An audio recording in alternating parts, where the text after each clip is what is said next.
Bien que des progrès aient été réalisés en termes d'amélioration des conditions de vie des femmes au Maroc, des inégalités persistent. Pour y remédier, les autorités du royaume chérifien réaffirment leur engagement en faveur de l'égalité des sexes et de l'autonomisation des femmes. Ainsi, pour améliorer la situation des femmes, le ministère de la Solidarité a mis en place une série de programmes visant un développement social inclusif et durable.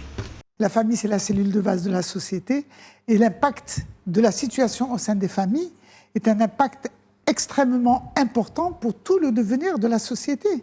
On ne peut absolument pas atteindre les objectifs de développement que s'est fixé le Maroc, si ce n'est en mettant en œuvre des valeurs et des principes qui sont l'égalité, qui sont la justice au sein même de la cellule familiale. Face aux inégalités persistantes entre les sexes, le Maroc a lancé le plan gouvernemental pour l'égalité 2023-2026. Ce programme ambitieux vise à porter le taux d'activité des femmes à plus de 30% d'ici 2026 en s'appuyant sur 3 axes principaux: l'amélioration de l'accès des femmes à l'emploi, le renforcement de l'entrepreneuriat féminin et la conciliation vie professionnelle-vie privée.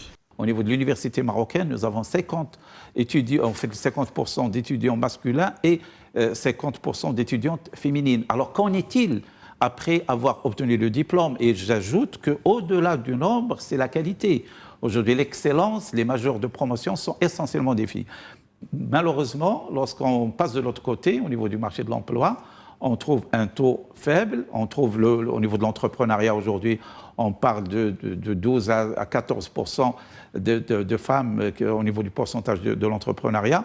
Les parties prenantes soulignent la nécessité d'intensifier les efforts pour améliorer l'accès des femmes marocaines aux opportunités économiques, surtout dans les secteurs stratégiques. Malgré les initiatives en faveur de l'entrepreneuriat féminin et de l'insertion professionnelle, le taux d'activité des femmes reste faible, passant de 28,1% en 2000 à 19% en 2023, contre 69% pour les hommes, selon le Haut Commissariat au Plan.